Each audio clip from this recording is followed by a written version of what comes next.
Salam alaikum la famille, j'espère que vous allez bien, que... Salam alaikum, c'est ActuYTB2. On va regarder une story de le hack, le vrai, Nabil Flix.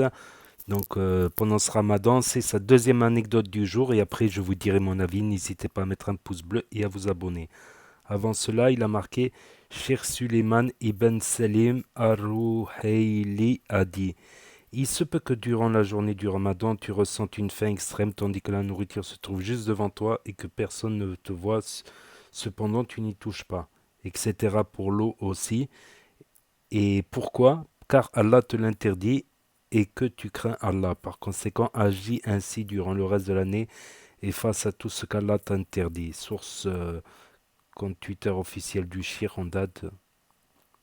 Salam alaikum la famille, j'espère que vous allez bien, que vous passez une bonne journée, un bon deuxième jour de Ramadan plutôt. Nous, alhamdoulilah, ça va, c'est déjà l'heure de l'histoire du jour. Et aujourd'hui, je vais vous parler du prophète Soulaïman, aussi appelé par les Occidentaux le roi Salomon. Je me suis mis à l'aise, on va pouvoir commencer l'histoire. Donc vous devez savoir que le prophète Soulaïman était doté de pas mal de dons. À savoir, il avait une bague, par exemple, qui lui permettait de contrôler les djinns. Donc tous les djinns du monde entier lui obéissaient grâce à sa bague. Il avait aussi le pouvoir de contrôler le temps, le vent par exemple. Euh, il a été marié à la reine de Saba, etc. Donc, c'est vraiment un de mes prophètes préférés.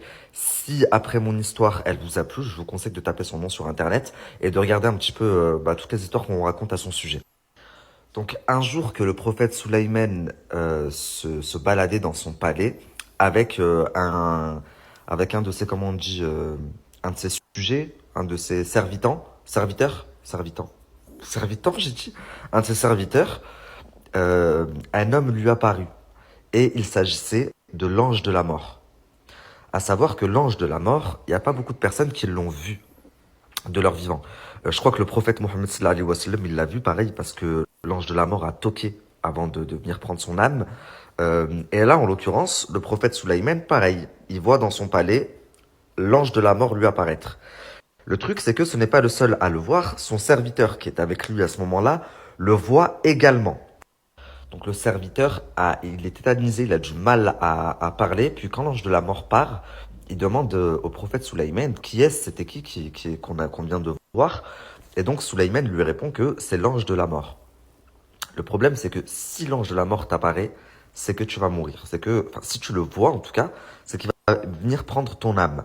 Donc le serviteur, il est pas débile, il se doute bien. Il se dit, c'est pas possible qu'il soit venu chercher ton âme à toi. Donc ça veut dire qu'il va venir prendre mon âme à moi. Et il demande, il supplie Souleyman de l'envoyer le plus loin possible avec les vents. Donc, Souleyman, le prophète Souleyman, il s'exécute. Et il le fait voler avec le vent, donc de son palais jusqu'à son palais, je veux pas dire de bêtises, mais il me semble que c'est l'actuel Jérusalem. Donc de son palais jusqu'à l'Inde, en un temps record. Pas- En un temps impossible à réaliser. Mais avec le vent, c'est possible, vu que je vous ai dit que Souleyman contrôlait le temps. Et donc, le lendemain, alors que le prophète Soulaïman est dans son palais à se promener, l'ange de la mort lui réapparaît une deuxième fois. Et le prophète, oui, Soulaïman, dit à l'ange de la mort, euh, qu'est-ce que tu fais ici? Est-ce que je peux t'aider? Et l'ange de la mort lui répond que s'il est venu hier, c'est parce qu'il est venu voir de ses yeux ce qui lui pensait être impossible. Donc il s'explique, il lui dit que Allah, Dieu, lui a ordonné de récupérer telle âme, l'âme du serviteur qui était au palais avec Soulaïman.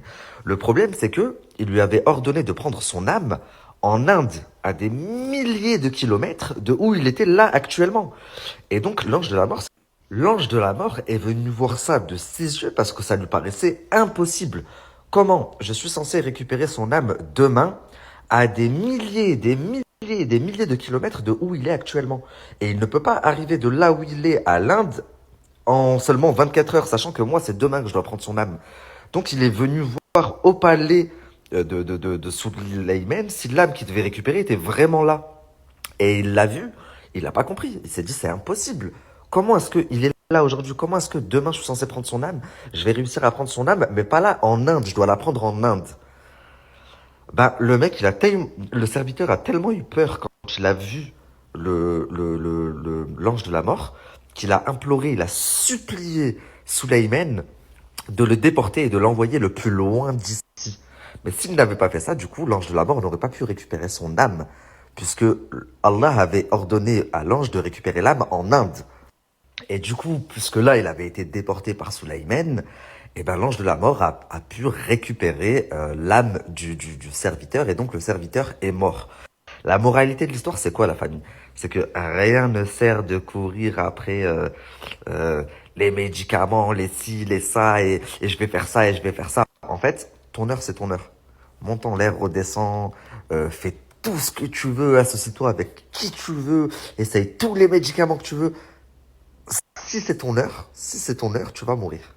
D'une manière ou d'une autre, que tu sois en pleine santé, que tu sois en... C'est comme ça. Si c'est écrit que tu vas mourir aujourd'hui, tu peux être accompagné du meilleur médecin du monde. Tu peux être dans un hôpital. Comme ça, tu y es déjà, t'es sur place et t'as tous les soins et tous les... Tu peux... Tout ce que tu veux, tu vas mourir. C'est comme ça. La famille, c'est la fin de ma petite histoire. Mais quoique, je vais encore vous parler de Sulayman. Ça n'a plus rien à voir avec ce que je viens de vous raconter, donc avec la mort. Mais pour vous dire pourquoi c'est un de mes prophètes préférés. C'est quelqu'un que je trouve tellement malin, tellement ingénieux, et même dans tous les récits dont on parle de lui, c'est quelqu'un de fort, c'est quelqu'un de... Enfin bref. Et à sa mort, à lui, quand lui est mort, le prophète Sulayman, vous savez, je vous ai dit qu'il contrôlait les djinns. C'est lui qui les commandait grâce à une bague. Et d'ailleurs, il me semble que cette bague-là, enfin cet objet-là, il y a toujours des organisations aujourd'hui, des milliers d'années après, qui la cherchent. Et c'est pour ça que ils ont, vous savez, le temple du roi Salomon, il avait été enfoui sous terre. Bah là, ils l'ont ressorti entièrement. Ça fait des centaines, des milliers d'années qu'ils recherchent cet objet qui permet de contrôler les djinns. Et je crois même que là, ils pensent qu'elle est dans les catacombes, donc sous la mosquée chez nous en Palestine. Vous savez, la grande mosquée. C'est pour ça que je pense que ils veulent la récupérer, enfin, ils veulent le récupérer, ce territoire-là, puisqu'ils ne l'ont pas trouvé dans le temple du roi. Enfin bref, passons. Quand il est mort, bah, à sa mort, il savait que les jeunes allaient récupérer, entre guillemets, leur liberté, faire ce qu'ils voulaient. Et donc, lui, ça ne l'arrangeait pas, vu que c'est lui qui les gouvernait. Et il savait qu'il y en avait des bons, comme il y en avait de très mauvais. Donc, quand il est mort, en fait, il s'est pas fait enterrer, il n'est pas mort allongé, comme tout le monde. Il est mort debout. Ah, il avait une genre de canne, un bâton sur lequel il s'appuyait en fin de vie. Et quand il est mort, bah, il est mort appuyé dessus. Ce qui fait que pendant des mois, voire des années, avant que son corps ne tombe, parce que ça y est, il était vieux, donc forcément les os... À couper, je disais, les os ne tenaient plus. Et du coup, bah, le corps s'est effondré, la canne est tombée, il est tombé, et chacun des jeunes a pu reprendre sa liberté et faire ce qu'il voulait. Mais du coup, pour qu'il continue à lui obéir, et même après sa mort, bah, il est resté mort, debout, sur sa canne, pour faire croire aux jeunes que lui était toujours vivant. Vous vous rendez compte ou pas? Histoire du prophète Sulayman Salomon dans la vallée des fourmis. Voilà, vous pouvez mettre pause pour lire si vous voulez, si ça vous intéresse. Vous êtes prêts pour la recette du jour? Bon, la famille, du coup, c'est l'heure de la recette du jour. Et hier, vous avez été très très nombreux à me demander la recette des croquettes de pommes de terre au camembert. Donc là, ma femme et ma mère, elles sont déjà avancées, elles en ont fait, mais elles les ont pas encore fait cuire. Ça, c'est les croquettes que vous avez vues hier et que vous m'avez demandé. Donc on va les refaire ensemble, je vais vous mettre la recette, mais on va en faire des différentes. Je vais en refaire quelques-unes aux pommes de terre normales pour que vous voyez, c'est celle que vous m'avez demandé. Et on va en faire également à la patate douce et à la mozzarella, au lieu de patates normales et camembert.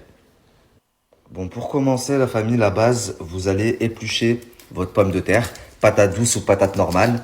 Vous l'épluchez et vous allez venir la découper également en dés, en rondelles. Ouais, n'importe. Juste pour que ça cuise plus vite. Hein. Ensuite, vous allez venir cuire vos patates douces, vos patates à la vapeur. Donc nous, on le fait au Thermomix, mais vous pouvez tout aussi bien le faire à la casserole, quoi. Donc là, la famille, une fois que c'est prêt, on va rendre les pommes de terre en état de purée. Vite, je vais remettre dans le Thermomix. Ça, ma mère en avait déjà fait. C'est juste. Donc avant de tout mélanger, enfin de tout écraser, vous allez venir assaisonner. Sel et poivre, tiens. Ouais.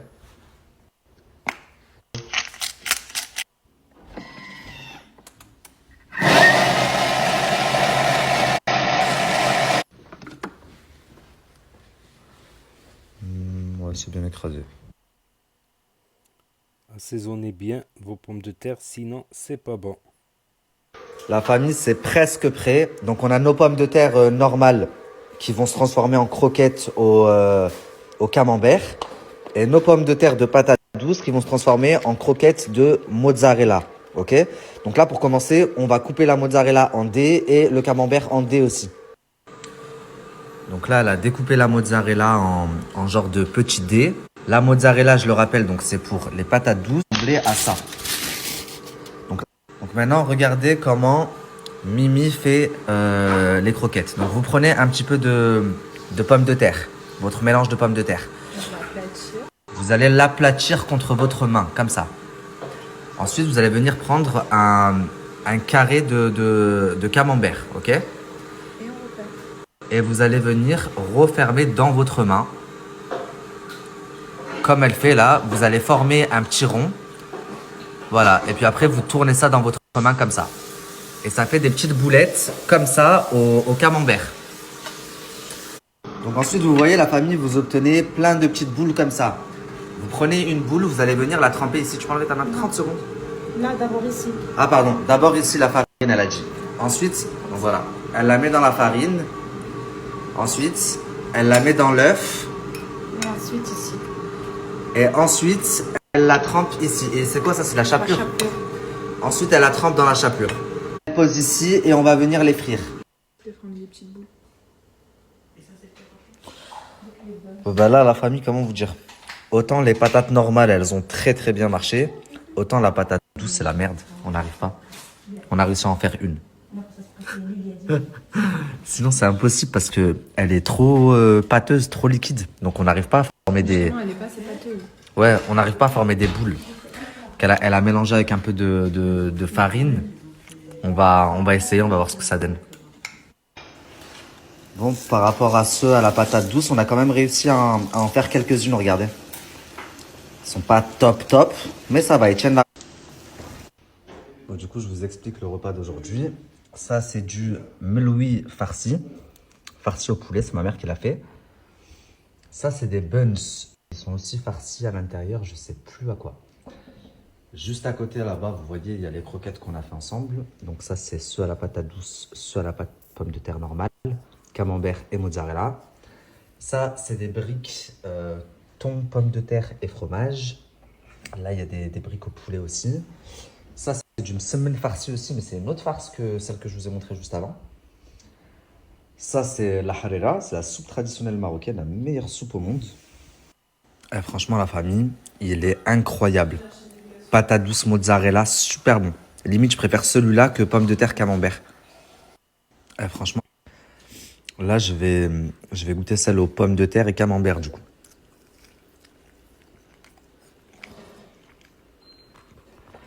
Elles sont très très bonnes aussi. Mais j'avoue, je préfère celle de patate douce. Regardez.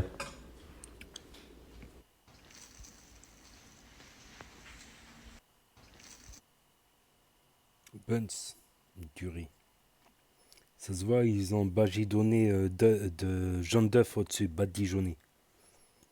Briques, pommes de terre, thon, qui rit. Donc voilà, c'était la story de Nabil Flix, mais il s'est loupé là. Il a dit chaque jour du ramadan, il fait une recette, une anecdote et un bon plan. Il est où le bon plan? Hein? Moi je veux une crème dépilatoire. Non, je rigole, la plupart des placements qu'il fait, c'est pour femmes, comme il a un public plutôt féminin, de la télé-réalité à majorité féminine. Voilà. Donc ouais, bon, les recettes, ouais, ça peut le faire. Peut-être qu'ils ont trop haché au Thermomix aussi. C'est devenu trop liquide la pomme de terre. Peut-être qu'ils auraient dû la hacher un peu moins, c'est mon avis. Je sais pas si ça peut le faire, mais ça a l'air assez bon leur truc. Donc en revenant à l'anecdote, parce que Suleiman, il est représenté par l'étoile, soit l'étoile à 5 branches, soit l'étoile à 6 branches. Donc c'est un prophète du bon Dieu. Donc oui, il y avait ça. En fait, la légende de Suleiman aussi, on dit aussi qu'il a la boîte de Pandore, c'est-à-dire il a une boîte, en fait c'est sa bague, et avec sa bague, il peut ouvrir les djinns. Les djinns.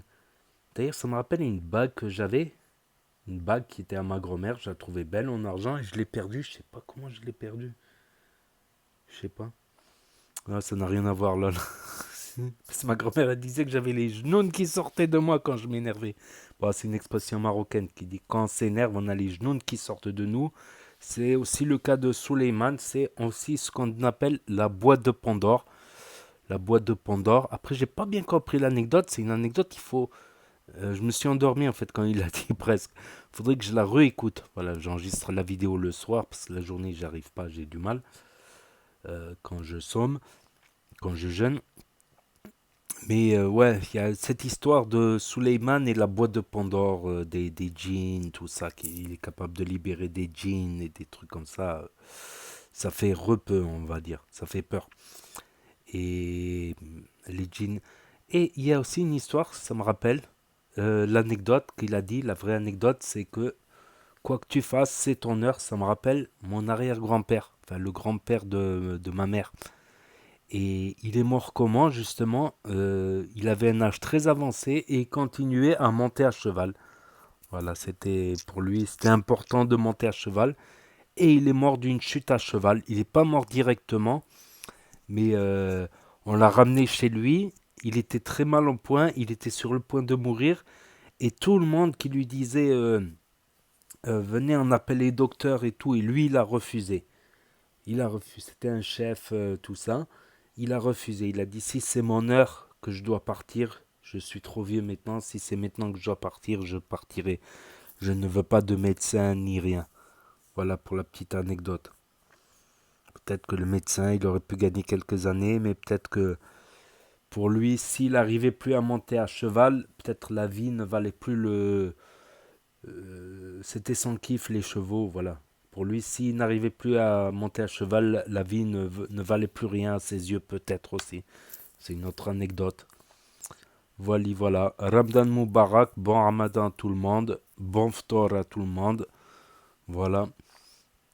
Le deuxième jour, ça commence à être moins difficile le deuxième jour. Le troisième jour, on commence à vraiment s'habituer, on commence vraiment à s'habituer à prendre des réflexes, à faire aussi des choses, voilà, de pas mettre des choses sous la main qui pourraient, tu sais, que tu peux faire sans en réflexe. Par exemple, laisser des bouteilles d'eau ou laisser des trucs de nourriture traîner sur les tables. Ou moi, dans mon cas, la cigarette électronique à portée de main. Faut surtout pas, parce que des fois, ça m'arrivait dans d'autres ramadans de prendre la cigarette électronique sans y penser. C'est devenu un réflexe. Et ces réflexes, j'ai remarqué, au bout de quelques jours, ils disparaissent. Parce qu'on fait soin. Moi, je range mes cigarettes électroniques, je range la nourriture, tout dans la journée. Bon, quand je cuisine, je cuisine. Même quand quand je fais de la cuisine, par exemple, j'ai ce réflexe des fois de me lécher les doigts. Et ça, c'est pas bon. C'est un réflexe, voilà. Mais au bout de quelques jours, tous ces mauvais réflexes qui peuvent te faire louper un ramadan disparaissent, voilà. Pour ma petite anecdote personnelle. Donc, n'hésitez pas à me dire ce que vous en pensez dans les commentaires, à mettre un pouce bleu, à vous abonner, à cliquer sur la cloche. Et je vous dis à très bientôt, les amis, les potos, pour de nouvelles vidéos. Merci d'avoir regardé. C'était Actu YTB2. Premier sur les actus et les influx. Tchuss.